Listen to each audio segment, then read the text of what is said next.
good friend of mine, a man who is a great governor and is a great senator, Rick Scott, wherever Rick is. Rick, thank you. Alex Azar, the man that's really heading our COVID. You know, they're starting to give us very good marks. Do you notice that? We're getting very high marks on this China virus. Should have never come here. Should have never come here. They should have never allowed it to happen. Where is Rick and where is Alex? Where are they all standing? There's someplace here. There they are. Hi, fellas. Thank you. And good job, Alex.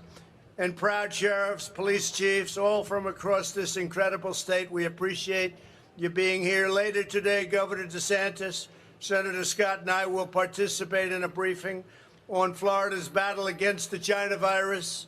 My administration is also closely monitoring the hurricane approaching the Florida coast. In fact, I got to get out of here. It's right behind me. I'm leaving. It's not far off, I will tell you. You know, it's not too. For good luck. Have a great evening. Have a great evening, fellas. But we'll do whatever's necessary to help Florida and this storm. I guess it's going to be a pretty rough storm, but I know one thing. After having done this for 3.5 years, you've seen worse. You've seen some beauties. And as soon as those storms came in, I signed those emergency declarations before Rick would even ask for it or before Ron would even ask for it. And they asked very quickly, both of them, I can tell you. I've got complete confidence in your governor. He's doing a fantastic job. And I have, as you know, oh, that's good. I'm going to tell him. And I have complete confidence in the strength and resilience of this. As soon as those storms came in, I signed those emergency declarations before Rick would even ask for it or before Ron would even ask for it. And they asked very quickly, both of them, I can tell you. I've got complete confidence in your governor. He's doing a fantastic job. And I have, as you know, oh, that's good.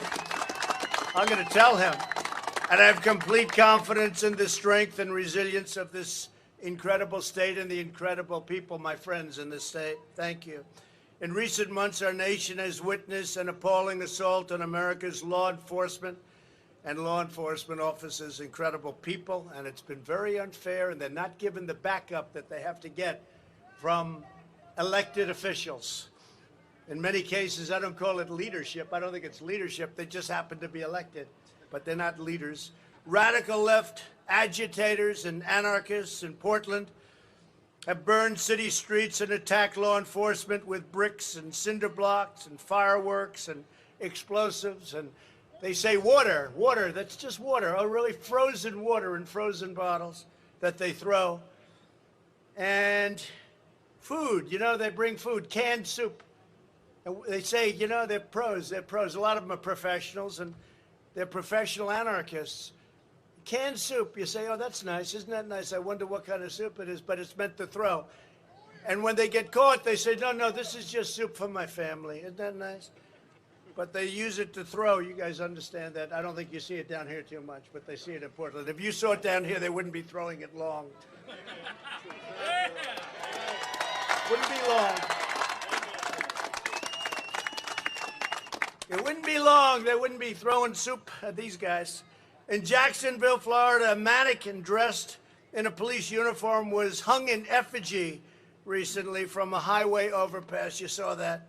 Not going to happen. Meanwhile, Democrat politicians across the nation have embraced a dangerous campaign to defund, defame, and even abolish our police. We're not abolishing our police, I can tell you that. Just days ago, Crazy Nancy Pelosi referred to federal law enforcement officers as stormtroopers. That's like stormtroopers. You know what the stormtroopers are, right? Who, quote, must be stopped. They must be stopped. Your police, she's saying, must be stopped.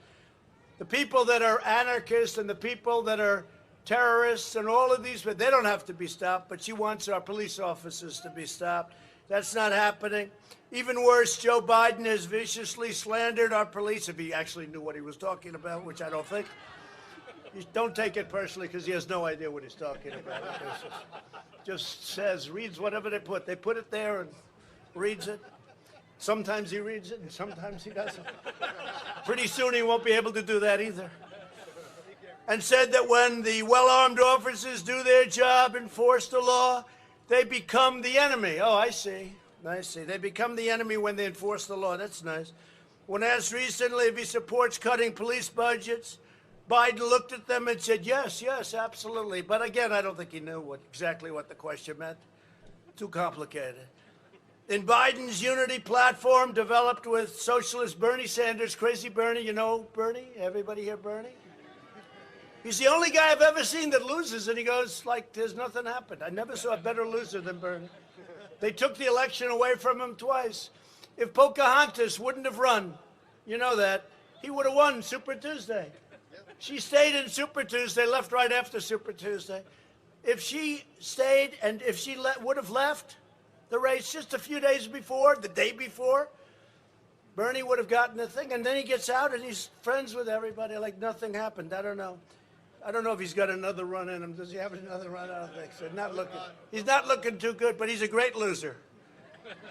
And I have to say, you know, Bernie's people, we got, I think, 15% of our vote, of the vote, was Bernie people voting for us. You know why? Because they love Trump on trade.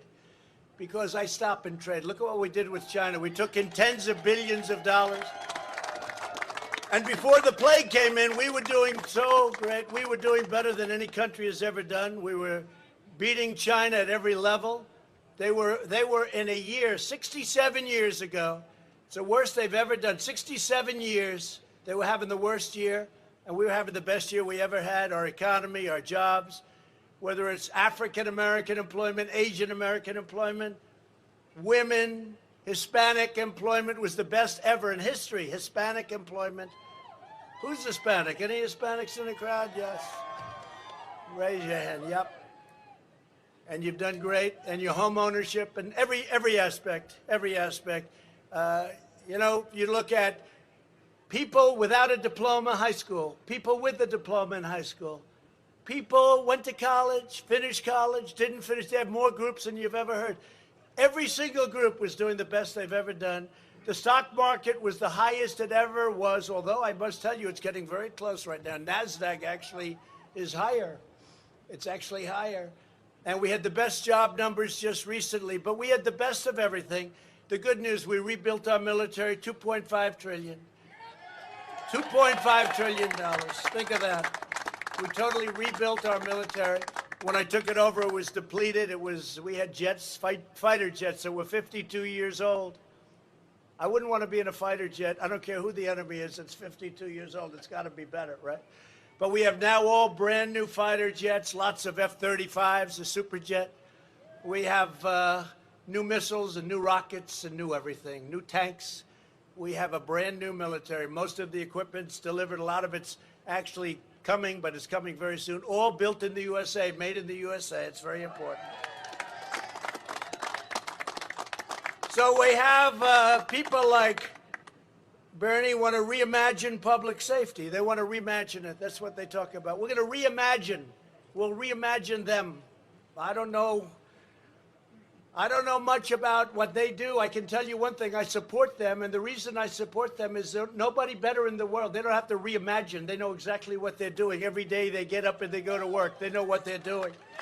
And, you know, nationwide, our crime, this is hard with Chicago and all these places run by the radical left, which is what they're run by. But our numbers nationwide, you know, are the best they've ever been. We have very good crime numbers nationwide. That's pretty amazing when you add a couple of places like Portland and Seattle and Chicago. But that's the way it is. But you have people, radicals like Representatives Alexandria Ocasio-Cortez. That's a beauty. That's a real beauty. AOC, I call it AOC +3. Ilhan Omar, who doesn't love our country. Doesn't love our country.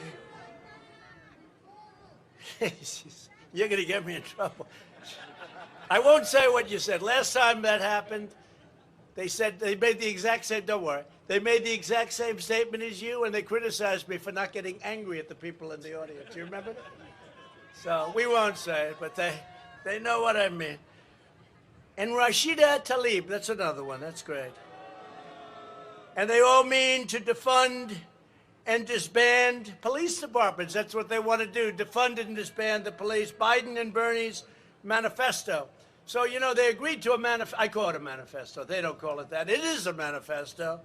But it's sort of strange because, you know, we thought it would go right. That's further left than Bernie ever was. If you look, open borders, don't go after criminals, immediate education for illegal aliens, health care for illegal aliens when our own people don't necessarily get it. It's crazy. But it's further left than Bernie ever was, and it's a disaster. And ban fracking, forget about energy. Your energy costs here will go way up. 2 days ago, I was in Texas. I said, you know, Bernie wants to ban fracking and ban oil. They said, oh, we didn't know that. I think we'll vote for Trump. I think winning Texas and being against oil and gas is not good. Do you agree? Typically, they're also against guns. That's where Florida kicks in. They want to get rid of your Second Amendment. They will. If something happens here, one of the unexpected things that can happen, but they would immediately go for the Second Amendment, and I'm protecting your Second Amendment, totally protecting it.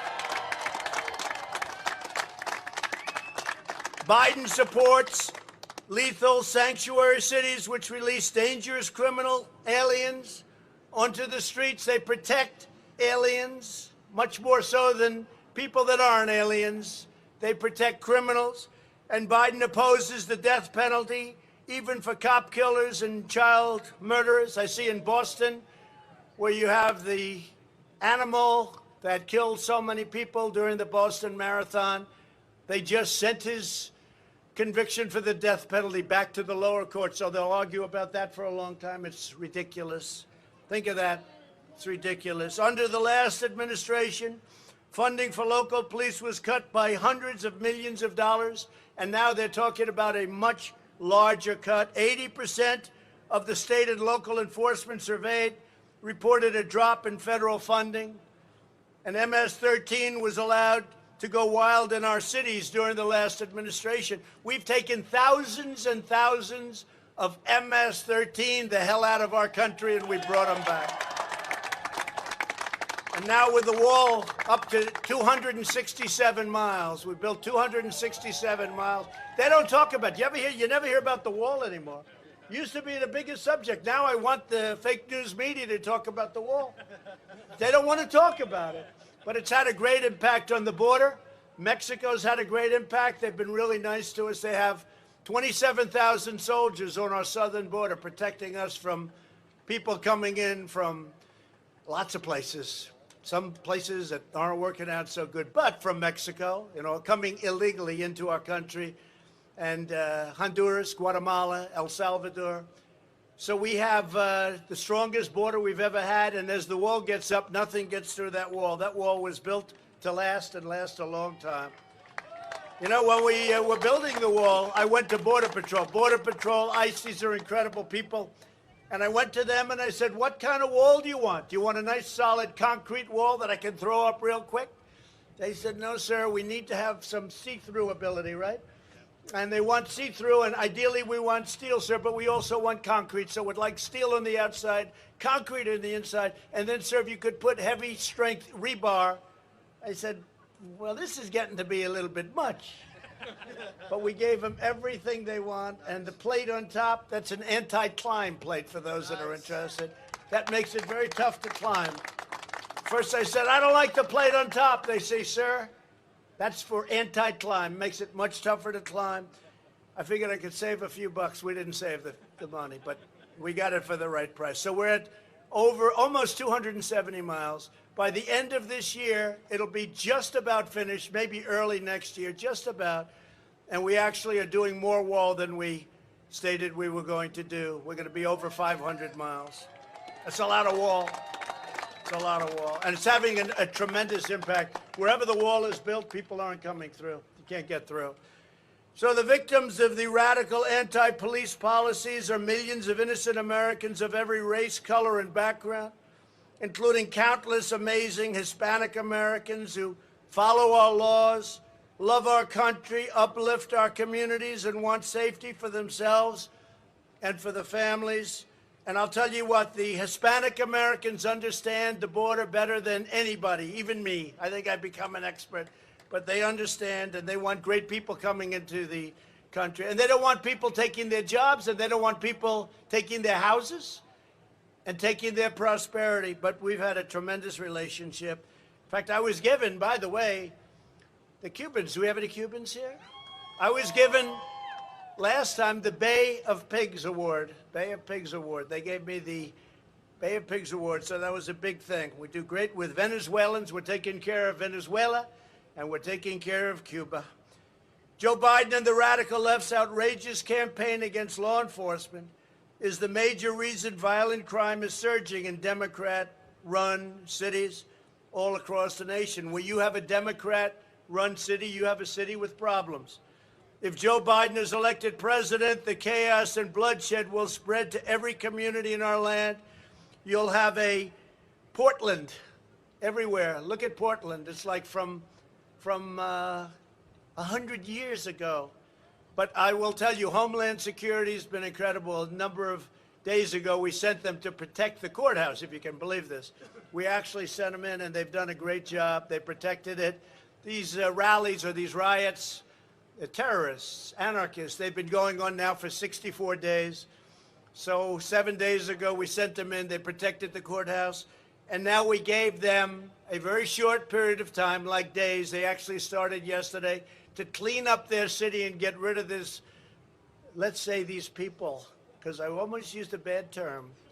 And I would have been in trouble with all of those people up there, right? That's the news. See, there they are. A couple of good ones, mostly bad ones. But we would have been in big trouble.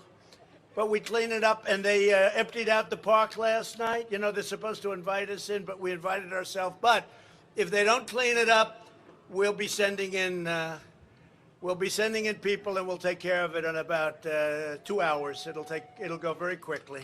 But they know that. They know that. But I want to thank Homeland Security because they protected the courthouse. By the time they got there, the graffiti was all over the place, but they were looking to blow it up and tear it down.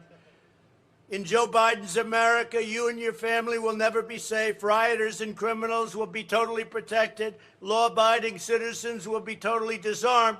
And American families will be at the mercy of the violent left-wing mob that you've been watching on television.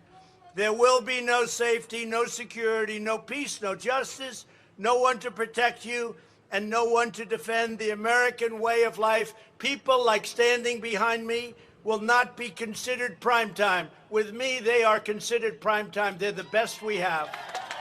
They're the best we have. I mean it. I mean it. Under my administration, we take a different approach. As president, I will always stand with the incredible men and women of law enforcement. And by the way, that means your unbelievable first responders, your unbelievable firemen and women, your unbelievable groups of people that work the ambulances and the doctors and the nurses that are so brave, and we're with all of them. Upon taking office, I ended the last administration's 8-year crusade to cripple our sheriffs, our police officers, and law enforcement heroes all over our country. I made available $760 million worth of surplus military equipment to protect police in the line of duty. Did all of you get some of that? Pretty much, right? Because they weren't doing it. They didn't want to do it because they said it made the police look too strong. I said, what's that all about? And a lot of it is defensive equipment, right? It's the trucks and the heavy armor and things to defend yourselves. And it was sitting in warehouses all over the United States drawing dust, just getting older and older. Some of it was brand new, but it would just get older and older. And one of the first things I did was distribute it throughout the land, throughout the United States, distribute it and get it to our police departments. And we had a lot of equipment distributed, close to $1 billion worth of equipment. We're sending hundreds of federal law enforcement officers into places like Chicago and other cities to help them.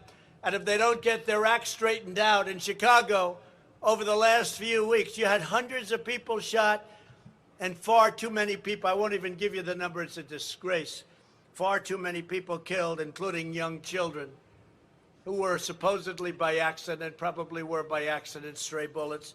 And they'll either get their act straightened out, cleaned up, or we're going to clean it up for them, and they know that. I pledge to every law enforcement officer here and anywhere in this land that if I'm reelected, I will fight for our police every single day. I do anyway. I fight like hell for our police, and sometimes I'll see it on the other side. I'll see it with the Democrats.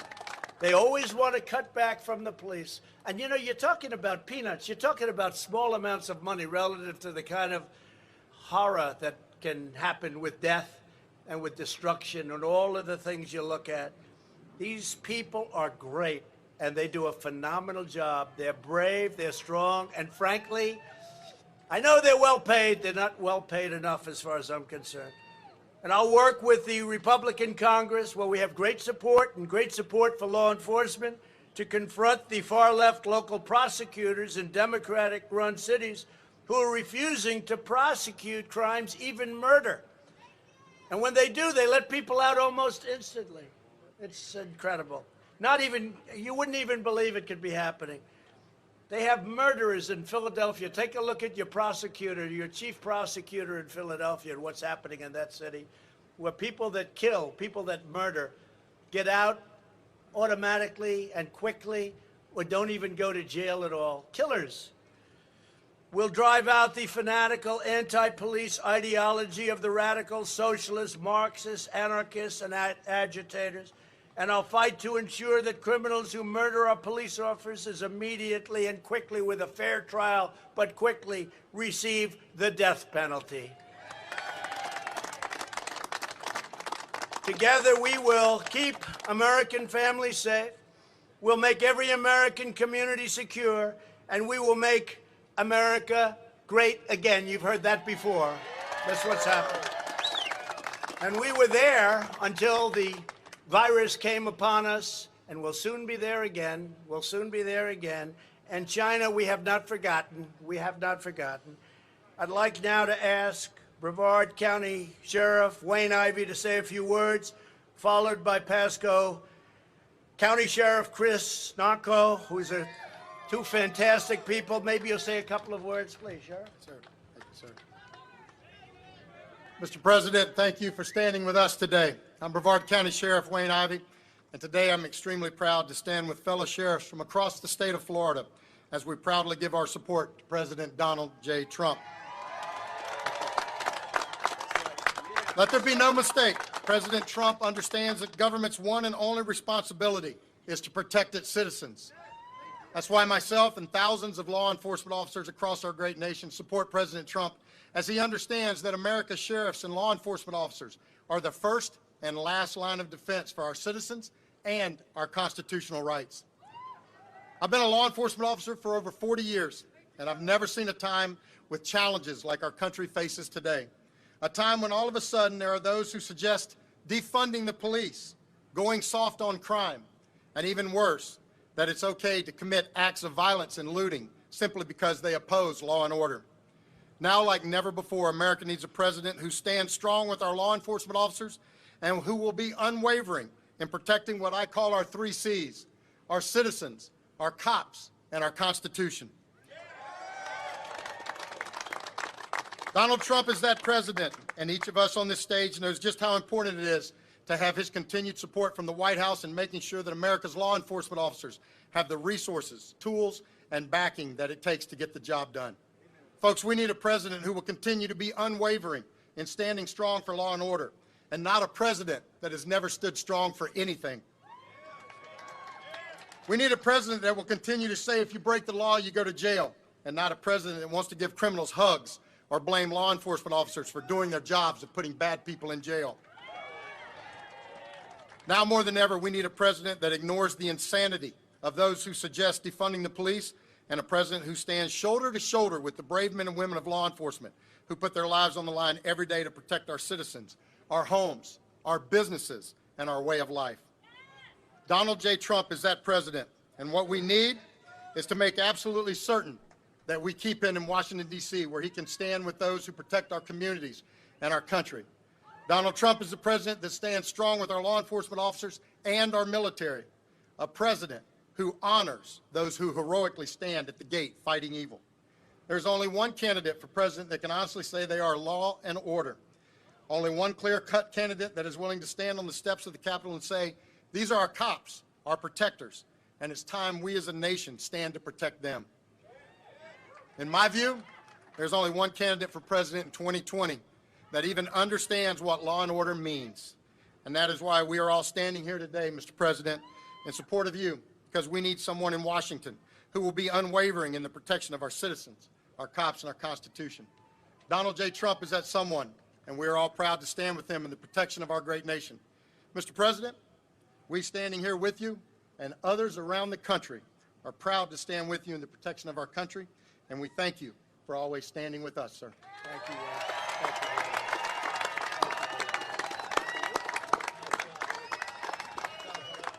How you doing, Tampa Bay? Who are we going to vote in office? That's right, we're going to bring them back in. 4 more years, we need them. I want to thank Senator Wilton Simpson. I know he brought Pasco down here. Did you, Senator?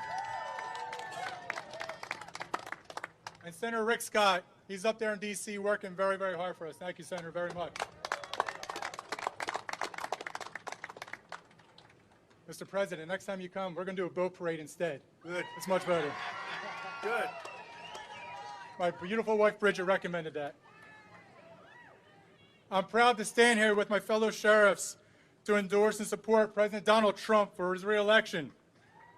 And like him, we are praying for everybody in the path of this hurricane. I also am very proud President Trump stands with those brave and strong law enforcement officers, those women and men that are out there trying to be peacemakers. Because right now we're hurting. Our families are hurting. But he's the one who's standing up there supporting us, along with all of you. And I want to say thank you very much.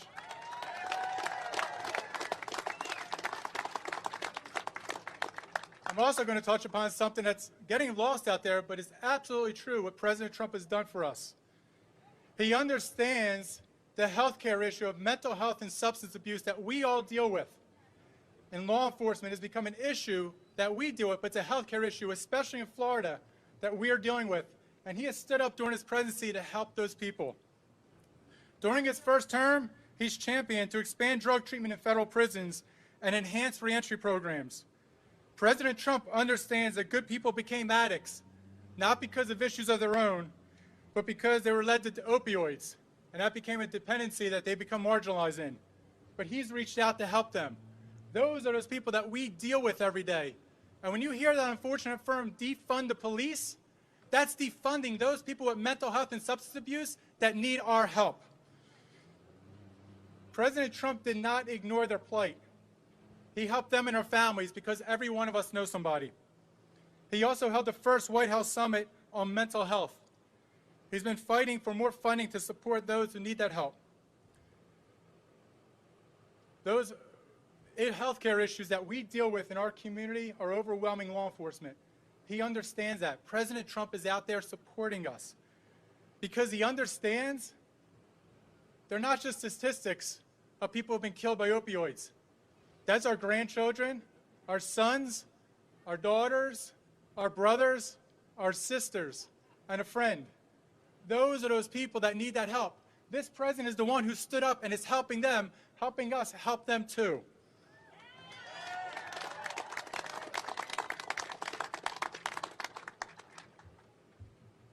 President Trump has been that leader that has reached his hand out to so many different communities. He's that one that is reaching out there, giving them a hand, and getting them back on their feet. Those are the people we deal with. It's that person who's the victim of domestic violence. It's that person who's had a drug addiction issue and is looking for help. Those are those quiet people that are out there that don't have a voice that President Trump gave to. And I'm very thankful to stand here with him because those are the issues we deal with. I'm very proud to have a president that is going to reach out and give them a helping hand. And that is something that's unfortunately lost in our society, is the big heart that this president has. May God bless our president. May God bless our country. Thank you, Chris. Thanks, Chris.